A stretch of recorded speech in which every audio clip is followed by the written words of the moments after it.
this panel doesn't require any introduction.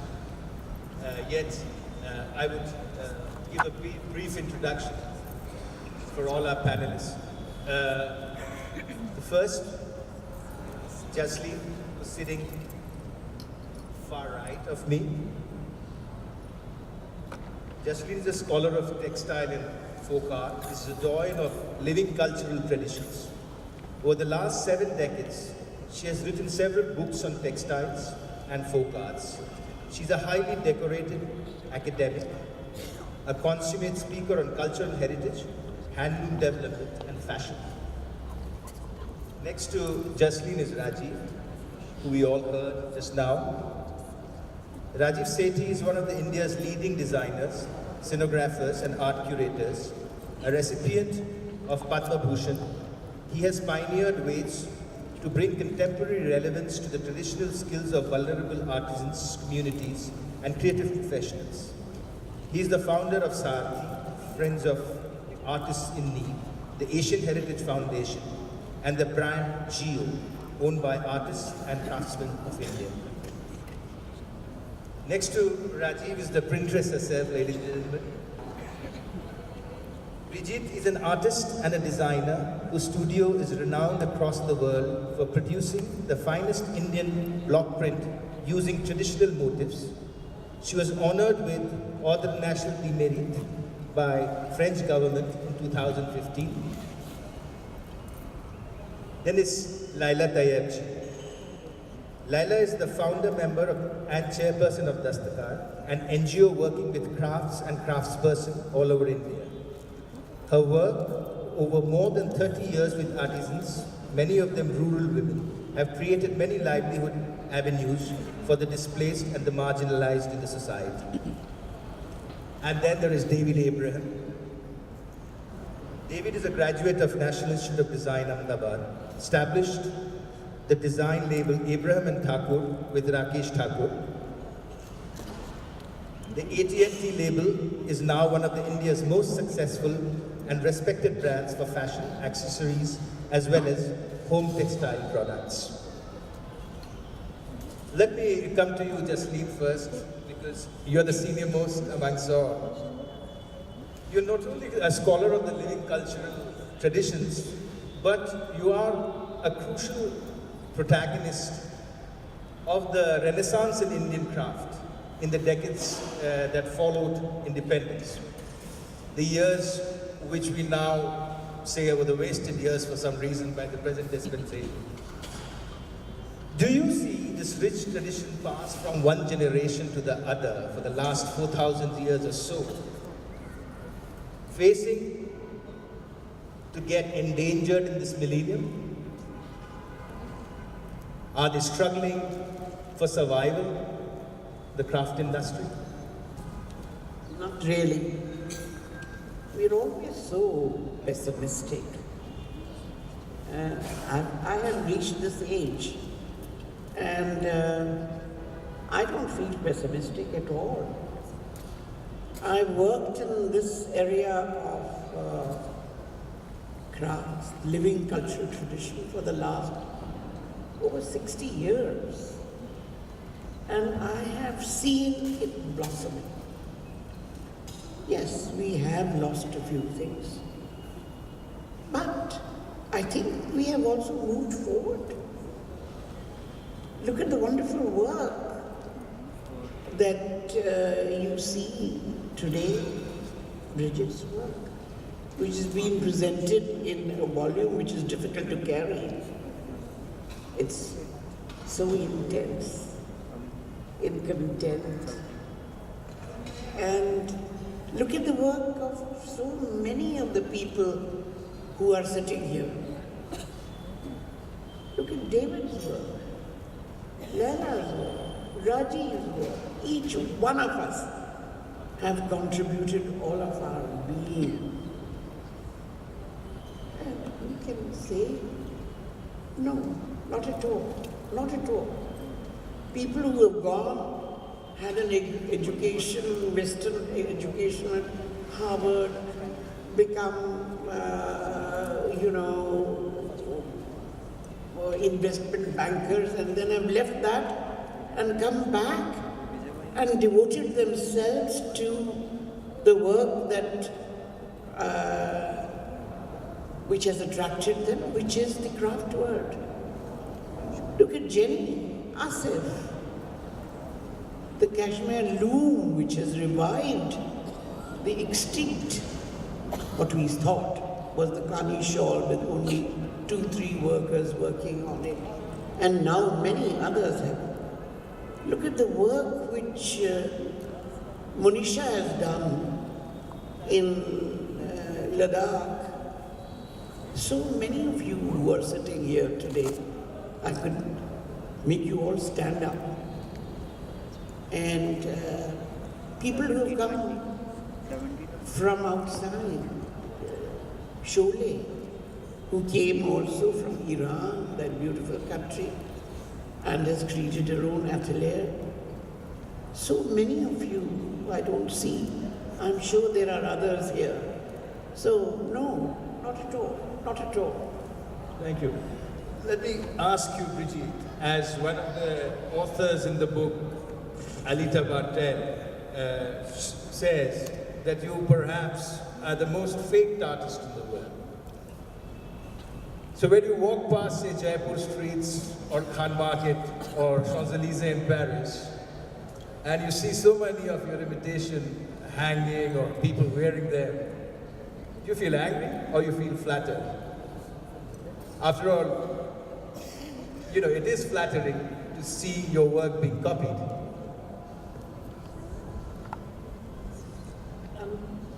I'm not sure it's flattering. You can't hear me? No, I'll try not to eat this thing. And I'm not sure it is flattering to be copied. I think it's, anything that is desirable and is not available, I think somebody will try and steal it to make it available. But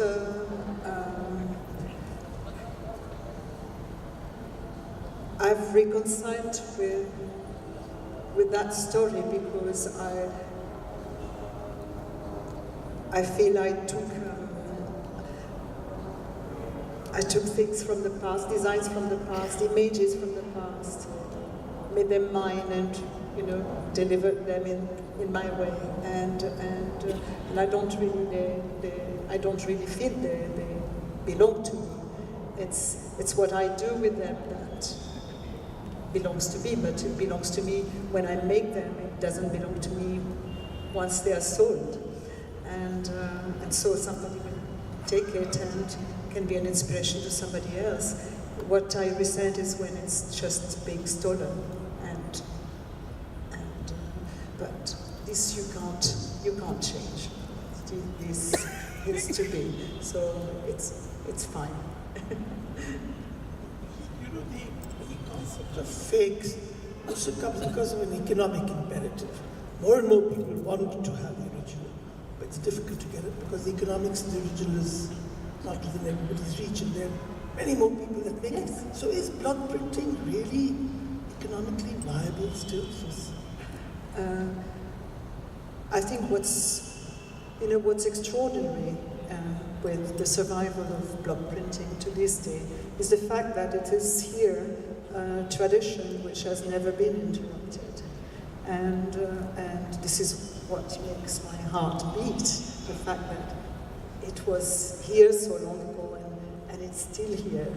It's not something that I have brought out. We didn't have silkscreen.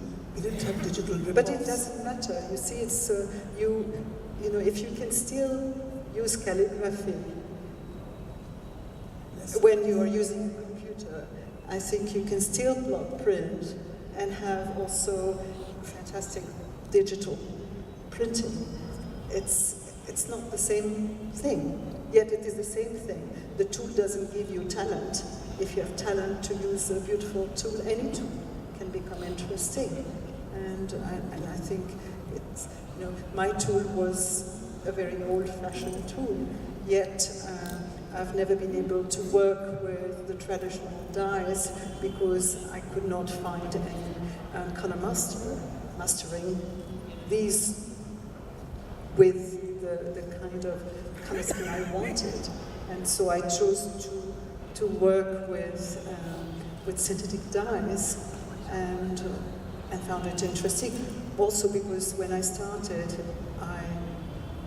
I just took the tool that was available to me, and what excited me was the final result, the print, the very fine print with the block, because the most fascinating part of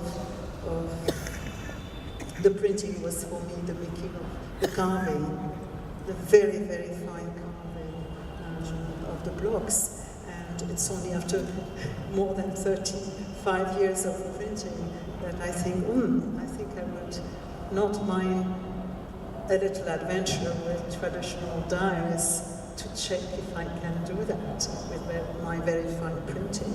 So let's see. Yes, the story is not finished. Let me come to you, David. You are the generation of designers in the 80s who brought fashion, Indian fashion to the world map.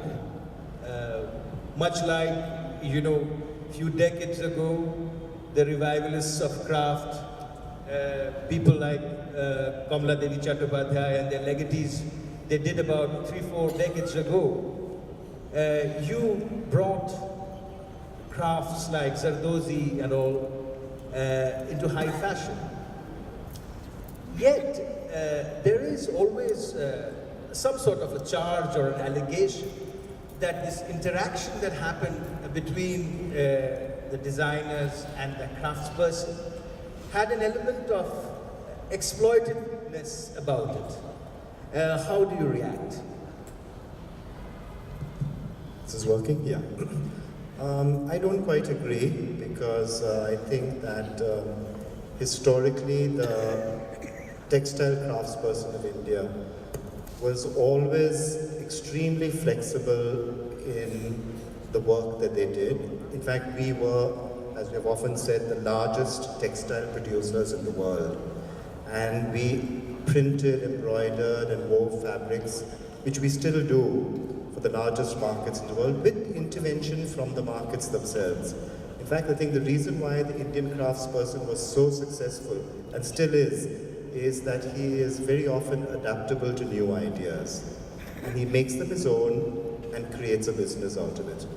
And I think that fashion has been very fortunate. I think Indian textile and fashion designers are amongst the most privileged in the world, because we have this extraordinary resource of craft. And I think the interaction with the craftsperson can be mutually beneficial. Of course, in some cases it isn't, but I think in many cases it is. And I think we need to focus on moving craft more and more into the area of high-value goods. So I think I'm quite positive about it. Leila, do you feel that it is such a happy situation out there? Because I'm told craft is the second largest employer in India. And Prime Minister Modi, during his campaign, he specially promised Achhe Din for the craftsperson. So was it a jumla, or something happened on the ground? Well, I think we've all become a little cautious about those promises that were made during the election. And though I celebrate Jasleen's vibrant optimism, which I think we do need in India, on a day where I've been trying to take apart the union budget and see what is there for the craft sector, it's a bit difficult for me to be very optimistic, because we read that the allocations to the handicraft and handloom sector have been cut by 36%, and that the allocations are the lowest that they've ever been in 20 years or more. And it just seems so crazy, actually, because it's not rocket science. You don't have to be a dedicated lover of Indian textiles or in my case a crafty lady, to realize that this is one sector in which India is absolutely unique.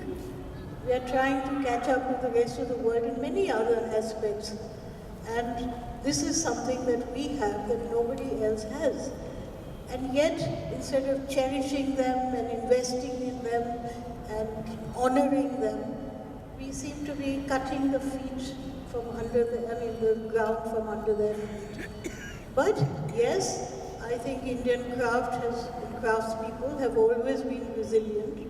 They have always, as David said, been extraordinarily savvy about taking the best from the world and making it uniquely their own. And I'm sure that that will survive. I think it's a kind of plateau time. I think it's not a question of whether Indian crafts will survive, but how many craftspeople will survive. Are we going to have a few living treasures, or are we going to have the largest employment sector, vibrant and dynamic, economically recognized as skilled professionals, or are they always going to be seen as passive labor? Rajiv, some craft forms are bound to die because the way we live change, our tastes change. That is the time when, can a modern, say, contemporary design intervention save that art from dying? And does that design intervention take away the essence of the original craft? Answer that question.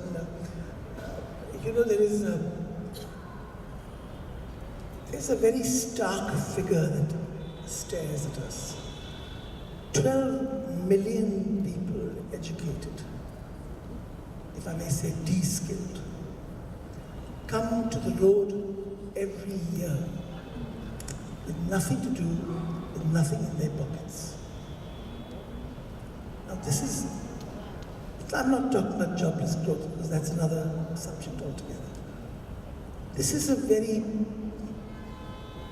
volatile situation. And I believe that if you're looking at the future of work, if you're looking at creative economies, and we're looking at creative and cultural industries, which doesn't still feature in our subcontinent. It doesn't feature in the Niti Ayogs and the erstwhile planning commissions. I wasted a lot of my time, these 50 years, trying to put across these urgencies. But I believe we have failed. On one hand, of course, I agree with just that there is कुछ चीज़ है जो मिट्टी में जो हस्ती मिटती नहीं है हमारी. And somehow or the other, new thinking comes up, and mostly design-led initiatives, enterprises come up, and they pick up an idea because it's so easy to pick up. It's there, and there are hundreds of them all over, and then they make something out of it. So you see a lot more of that because we see a great deal of contemporary sensibilities applying themselves to a skill that is traditional and that can only say what it can say. But I'm not very optimistic with the way the machines are moving. We have to stay one step ahead, otherwise it's all gone. I don't believe that. I've in fact met one of the very enterprising, hard-working gentlemen who fakes Brigittes. And I kept asking him, I said, he was so clever. He knew how duplicates, how overlapping, how tonal intensities of color, the precision of the fineness, and he was experimenting even with the asymmetry, which he thought was blockmaker's flag bearer. He could do only that. And he was doing that through easier processes, as I said, through silk screening, through digital, and to an audience which desperately requires pehchan in the everyday sense, and pehchan as pedagogy. Where are our schools being taught this? Who are the teachers? Why can't these people who are the great masters be the teachers? Why can't they get their PhDs and MAs and raise their bar in social, in what society has to give to them? I think that while design, contemporaneity has always been there, this is not new to India. We've always reinvented ourselves. So it's not a crisis that we are facing now. The crisis is that we've devalued the very work that this instrument produces. We just don't see it as relevant because we're looking at the end product. We're not looking at what it really does to our soul, what it does to the base of the pyramid. So we are celebrating the tip of a pyramid, which is prone to erosion, which can fall off the moment there's any seismic disorder as we discovered today. So I think that, no, I'm extremely pessimistic about the way governments have handled it. I'm extremely optimistic the way the resilience of the young and some who discover this medium as being unique to this hemisphere, being absolutely an edge in the content development. It's all about content, and that is really what's going to save the day. These people and the government better start listening, because those 12 million people who are out there with nothing to do will bang on your doors sooner than you think. Just leave, yes, you want to add something. I am distressed by this pessimism. I know I have been working in this field, and I know that where we have gained and where we have lost.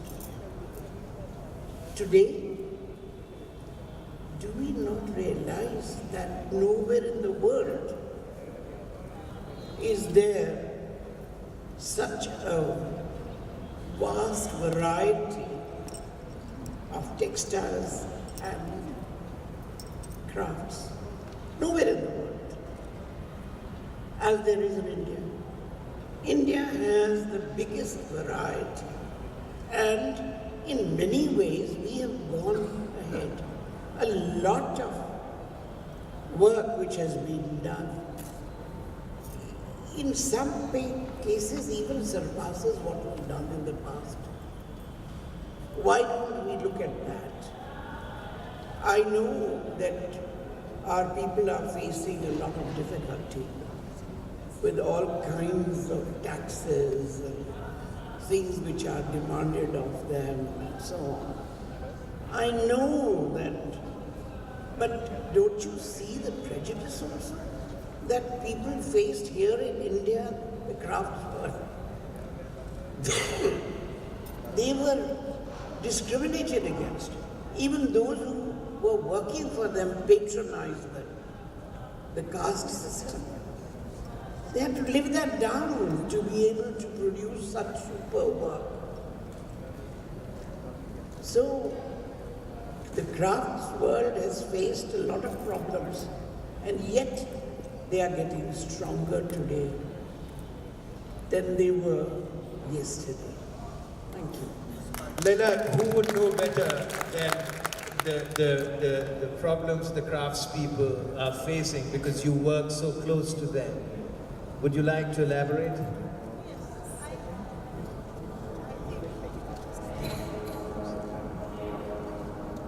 I think that I'd actually like to shift the discourse a little bit because tonight is supposed to be a celebration.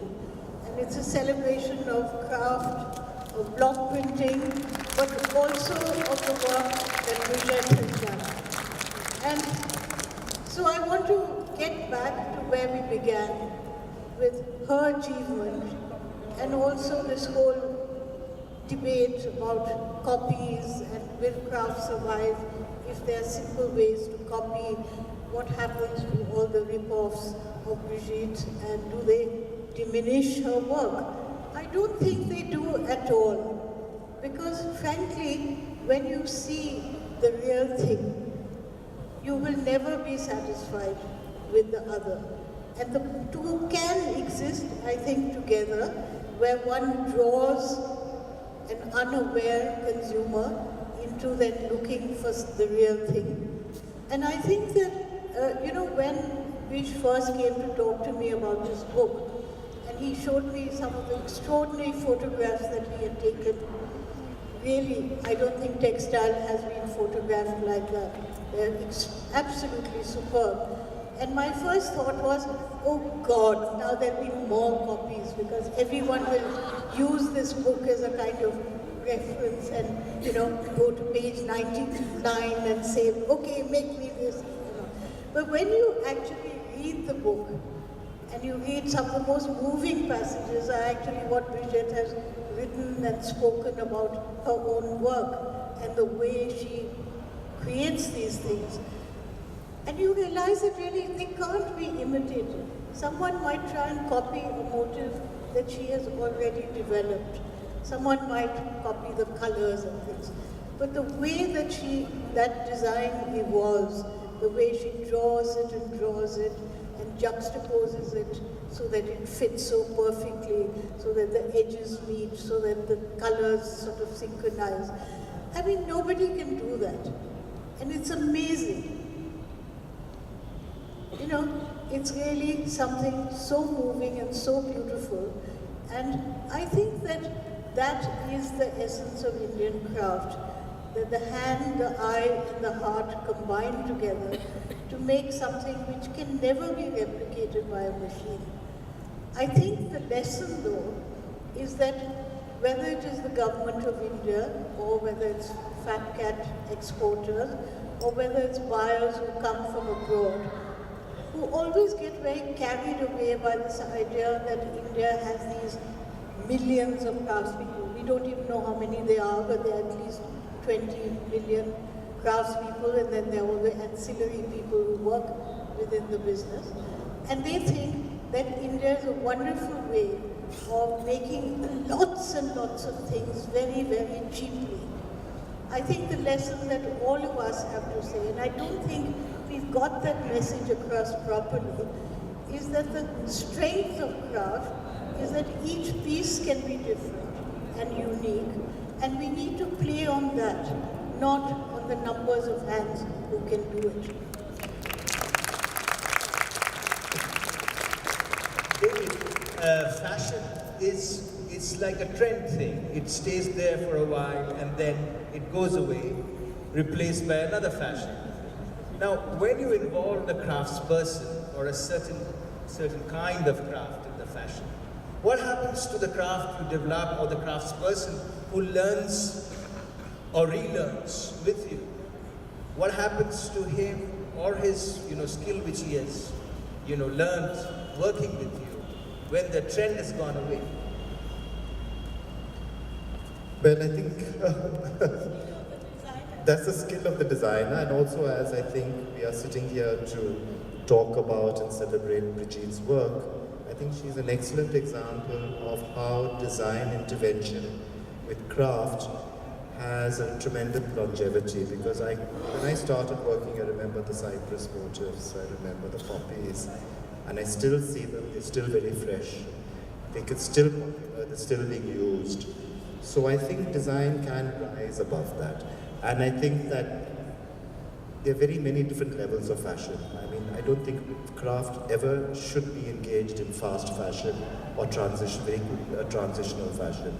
But I think it needs to be used to create product that has a very long life. And I think here we have an example that answers that question.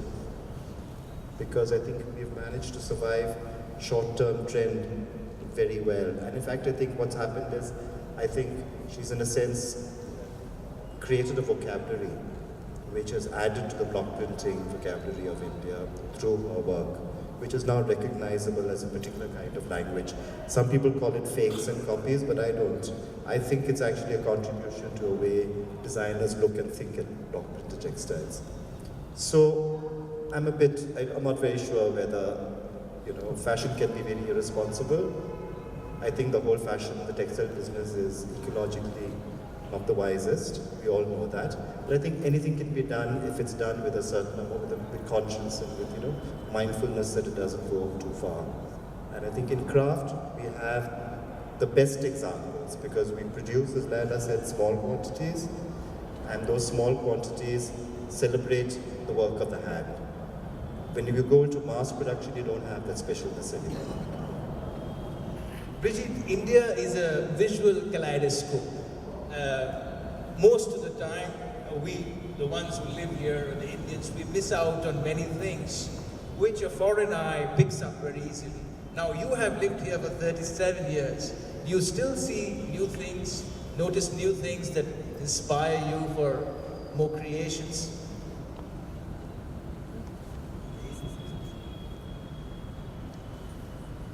I think I would be very sad if it wasn't the case. Yes, India has fed me with so much to see. I am a visual person, and I'm very happy when I'm out of the dirty town to be constantly inspired by what I see. And fantasy of working with some other craft? no. I have a fantasy. Well, that could be a go back, yes. I think I'm one of the few people who saw that incarnation. I remember meeting you at the British High Commission when you were showing those miniatures. And well, it's true.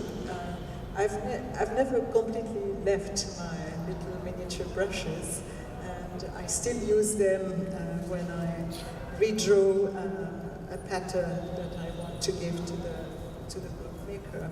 And I always use my very fine little brushes. And yes, I would like now to make a little more space in my life to go back to a little more drawing, and also to go to my garden. What other forms of block, like clap dyeing, that And I think I think I would be very cross if you do clamp dye. what I want, I went recently to an extraordinary conference in Calcutta about the indigo dye. And I don't go to many conferences because I feel sometimes very irritated by a lot of talk about craft and without the craftsman. And I am a doer. I like to do things. But I wanted to go to Calcutta because I knew I would meet a few people who are doers this time, and there were many. And one of them is an extraordinary lady, Jenny Balfour, and she talked about fresh indigo paste that could be used instead of the dried cakes, and which have to be pounded to be put back into a paste. And so it has always been very difficult to do printing with indigo. But with that paste, maybe I could try. So these are developments that I want to do. And for that I need to make little space in what I do at the moment, because we are not getting younger, and I need energy to do that. But I still dream of doing something else. Let me open this panel discussion to audience questions. If anybody wants to put a question to any of the panelists, please go ahead. Good evening, everyone. It's lovely to see you all here together on stage, actually. My question is related to what David sir was pointing out to, was the ecological factor of craft. like a lot of times, even in today's days, like, Bridget was also mentioning that it's very difficult to tackle dyes which are not which are natural and not synthetic. So, when you're producing with block prints or any other kind of crafts which require dyes, so how feasible do you think going forward would it be to ecologically be irresponsible but still supporting the craft? Is that like a sustainable model, ecologically talking, and not just about the craft? You see, there are not many things on this earth that are coming from the moon. So everything that we work with, has to die deeply at some point. And when I built the workshop I work with at the moment, 15 years back, I called a specialist on water waste management. And he designed filters to treat all the water that was coming from my printing unit. I work with polymers, and they can break down. But you have to take the time and you have to make it happen. The making of this filter and the working of this filter made me understand that pollution comes as a kind of huge, indigestion. Even if you ate the best possible organic food, but you had to have a meal every half an hour, you would die very quickly. So nature also can take so much at that spot, at that moment. And the first year, the filter got clogged 3 times, and we had to empty the filters, we had to destroy everything, we had to replant. It's a filter, it's a sand filter with vermicompost over it and cannas grown in it. Cannas are plants that grow in the wild, in swamps, and on the border of rivers or lakes. And their root system is a digestive power. And they break down heavy metal, they break down pigment very easily. And it's extraordinary how this water that I use to wash all the utensils that we have in the printing unit, all this water is charged with mineral oil and pigments, and the canna breaks that down, and that goes through 2 cycles of filter, and at the end I get a water that is probably cleaner than the municipal water served to us. So it's always possible to just have to understand the functioning of things and be responsible when you do something. Just to also get in some more information, because you're all very experienced and I'm still getting into it. I constantly find this question very challenging, that why hasn't anybody still tried to change the dyes that we use in fast fashion to something which is more like a middle ground, what you're talking about, of ecologically treating the water after, if you're still using chemical dyes. Has somebody tried that so far, the industry, to use those dyes, chemical or synthetic dyes, yet treat it in a responsible way so that the water that we discharge is not harming anyone?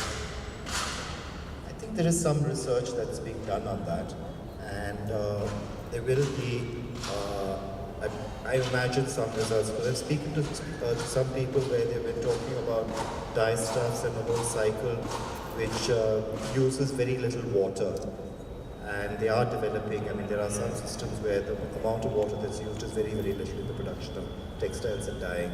But then on the other side, I think it's also very important for us to address this whole question of fast fashion. Because I think while we talk about the producer, we also have to talk about the consumer. Do we really need to consume so much all the time? I think the question is also very important. And I think we all need to sit and address that at some level. I think this is a very, very, very important point, and I thank you very much. And there is an extraordinary lady, fashion lady, Vivienne Westwood, who is extremely vocal and brilliant when she speaks about that, is, culture and consumerism do not go very well together. And I don't like the idea, very recently I had a visit of a young lady educated, an Indian young lady educated in the West, and she came back to India thinking that she could revive craft to bring it to the utmost luxury, and she could speak only about the consumers. And at some point I said, but I don't think that these two things go very well together.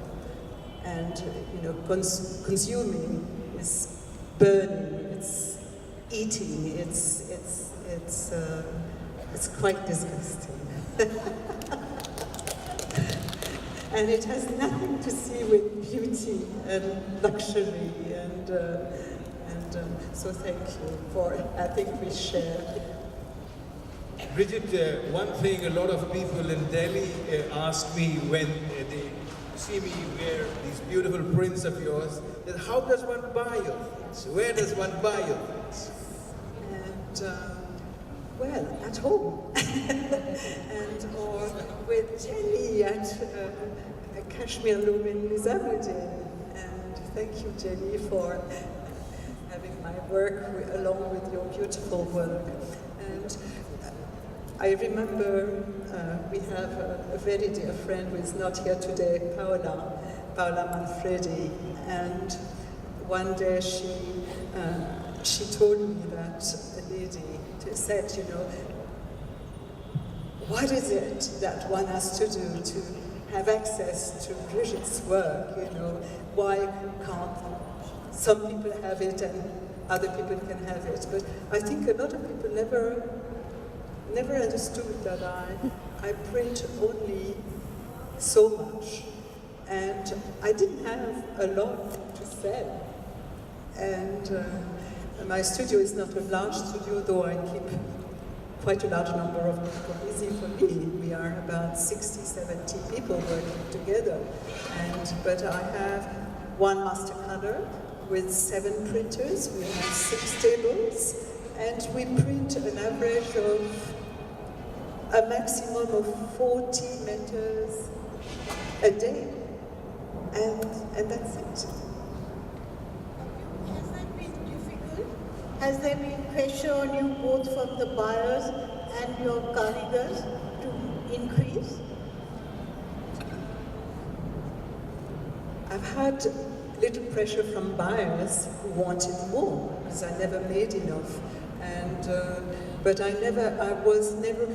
when I was younger, I was very naive. I did not know actually where this story was taking me.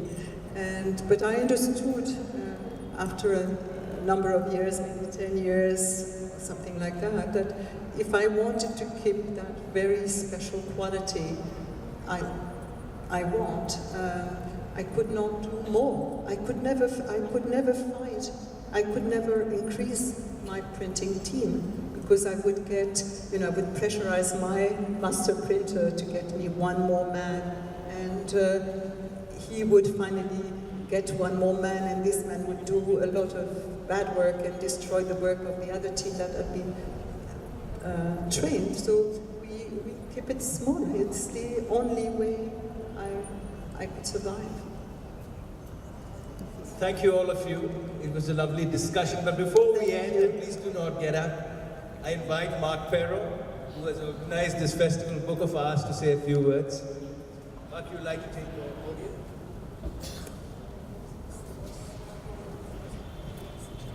Yes, good evening. My name is Mark Parent, and I'm the co-founder and co-director of the Book of Arts. And I cannot think of a better book than the book about Bridget Singh's work, edited by my friend Bish and published by one wonderful publisher Bipin Shaw to actually embody the concept of the art book. And this book, embodying the concept of the art book, relates to the Book of Arts, which is a festival. The first edition is this year, and will go on for many years, I hope, of 3 days dedicated to the art book in its complexities, its updates, and its future also. So I can only feel blessed by the fact that Bipin and Bish have highlighted this book tonight, this art book about Vijay Singh's work, against the backdrop of the Book of Arts.